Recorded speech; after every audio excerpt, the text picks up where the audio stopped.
This is an unusual film for me to make for my channel, but it has direct correlation to who I am, not only as an adventure seeker, but also a filmmaker.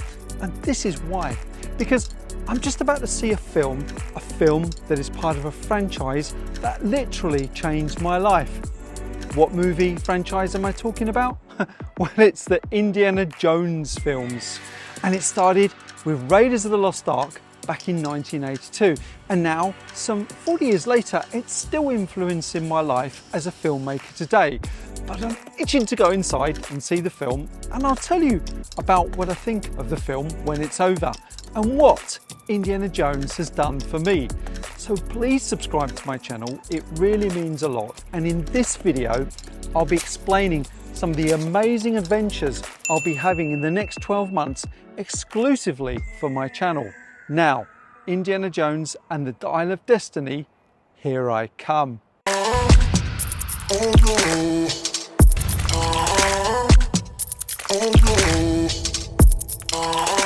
Before I tell you a little bit about Indiana Jones and the Dial of Destiny, I wanted to tell you about my connection with Indy, which started at the age of 14. And so here in my edit room, I've got a few bits of my childhood history that reinforce my link to my childhood hero. And although Raiders of the Lost Ark triggered my curiosity, it was without a shadow of a doubt Indiana Jones and the Temple of Doom that really influenced me and started me on a journey that I guess I'm still on even today. My plans back then was to collect anything that would take me on a path to being an adventure filmmaker and teach me all that I needed to know to make adventure films. And remember, this was at a time long before the internet. So the first thing that I bought was this book, costing £1.75, and back then that was quite a lot of money. But in this book, this Bible of filmmaking, contained everything from how they built the sets, the kind of costumes and makeup they used, what cameras they used, what lights they used, and this became my production Bible. It even contained information about how they cut that iconic rope bridge. Well, then the next thing I bought was a VHS tape of Indiana Jones and the Temple of Doom. Now, what is special about this? Well, I bought this in about 1984-85, and back then you simply couldn't buy VHS tapes of Hollywood blockbusters. I had to go to a certain part of West London called Soho, which was the hub of film production, and I paid £75 for this. Now, by doing some rough calculations, that's the equivalent of £250 today just on a film as a 14-year-old kid. But I needed it because I wanted to be influenced and learnt and break down each scene and work out how they did it. The next thing I bought, I love this, I bought an 8mm film camera. Now I had actually my mum did, but actually I had no idea back then how to use it. But nonetheless, I learnt, and it became essential because I was going to produce my own feature film. And here is my original script and treatment, containing obviously the narrative of the film, but also the budget and the sets and the costumes and the props that I would need to buy. And I absolutely love this, that I've still got this that I wrote when I was 14. So here we go, just 1 second, bear with me. Okay, Professor, quote, "I've got a special mission for you, Indy." Indy, "What do you want me to do?" Professor, "I want you to go to the Amazon jungle and retrieve the golden statue of Doom." Indy, "Okay, I'll do it, but how much are you going to pay me?" And I recruited all of my school friends to make this film, and I managed to get them to contribute £4 out of their pocket money. And my best mate, Rez, was going to be my Indiana Jones sidekick. And what's funny about old Rez is that he's actually living today in Hollywood as an actor. So the both of us were influenced by Indiana Jones and the Temple of Doom and the whole Indiana Jones adventures. Well, I've just come out of the cinema, and to be honest, I am a little bit lost for words. I was actually quite nervous about watching a film that has been an iconic part of my life since a teenager. But to be honest, Indiana Jones and the Dial of Destiny has by far exceeded all of my expectations. And as you can probably work out by watching this film on my channel, I am a die-hard Indy fan. And indeed, I'm a die-hard Steven Spielberg fan too. In fact, when I was at film school in the late 80s, I did my main project about Spielberg's work. And although Spielberg didn't direct this film, he is a major part of the production as the executive producer alongside George Lucas, who you may know, he was the man that actually conceived Indiana Jones back in the 70s. But back to the film itself. Now, I'd go as far as to say that this could be my favourite Indiana Jones film.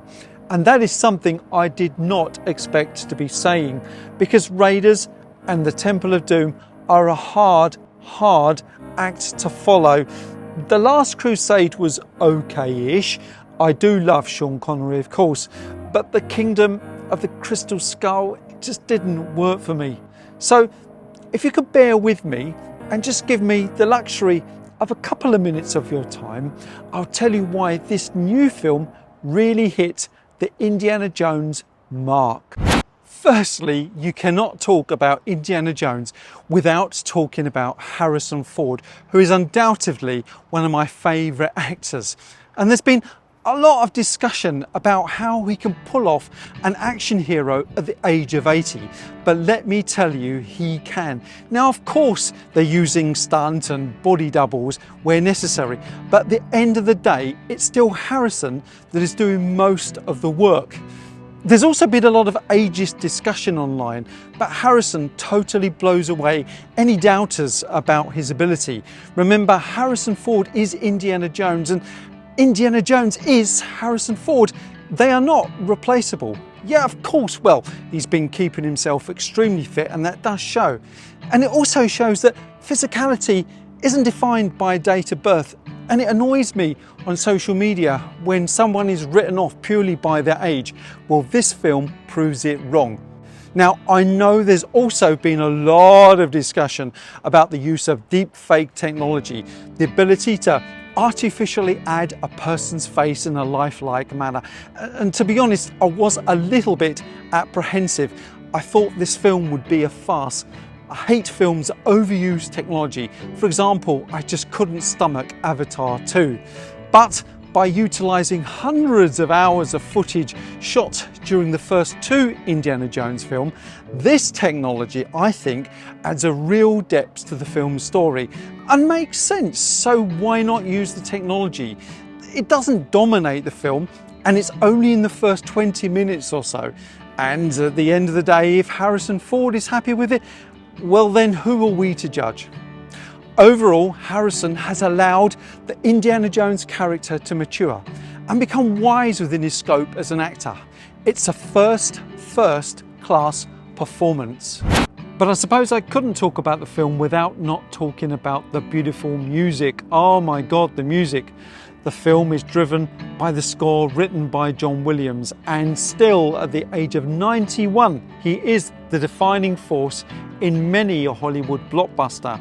And in fact, for those that know me, the Indiana Jones theme is the ringtone on my iPhone. Yet another indication that I am an indie addict. The plot is clever, and of course it's far-fetched, but that's an Indiana Jones film. From dark angels rising from the Ark of the Covenant in Raiders of the Lost Ark to the chalice that Jesus drank from in The Last Crusade. What else would you expect from an indie film? But the film actually has a James Bond-esque feel to it, albeit with a whip. And I suppose this feeling is also enhanced by Mads Mikkelsen, the Danish actor who plays the baddie. And of course, for those that remember, he played the baddie in the remake of Casino Royale alongside the great Daniel Craig. But without giving away any spoilers, the narrative does take you on a real journey. And I also love seeing the old cast members, especially from Raiders, being used in this film. Particularly John Rhys Davies, who at 79 is again defying the ageist plot by social media influencers who are barely out of school themselves. And Karen Allen, who plays Miriam in Raiders as Indy's girlfriend, brings a smile to the story, especially the kissing scene. No spoilers here though. Although now at the age of 14 I had one major feature film behind me, albeit shot in my parents' living room and in their back garden, and after having used half of my schoolmates as cast, I soon realised that it was documentary that really excited me the most rather than fiction. Why? Well, because documentary allows you to travel the world for real, and it lets you tell stories of people and planet with a camera in your hand. Now, I've been really lucky that my work has taken me to over 130 countries, and I've been able to work for channels such as the BBC, Discovery and National Geographic. But it's YouTube that really excites me the most, because it gives me the creative freedom to create content without being slave to a commissioning editor. So, what do I have planned for my channel in the next 12 months? The first project is huge, literally.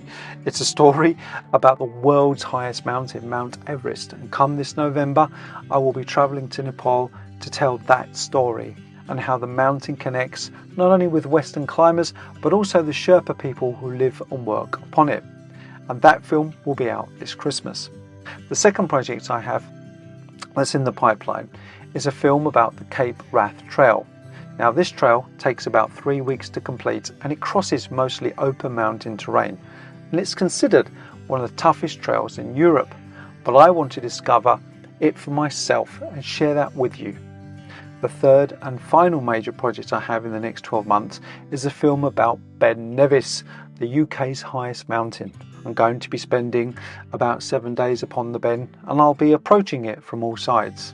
And there I will be exploring the geology and ecology that makes this mountain so unique. So, to conclude, my channel isn't normally about film reviews, but I could not ignore the fact that the last part of the Indiana Jones story, a story that has influenced my whole life and career, is being played in cinemas worldwide. And I hope there's a 14-year-old out there who goes to see this film for the first time and then watches the back catalogue and discovers who Indiana Jones is, and then he or she is then inspired to explore our planet and tell stories of the past. So if you've liked some of the things I've spoken about in this film, please do subscribe to my channel and check out my new Indiana Jones-esque adventures to come.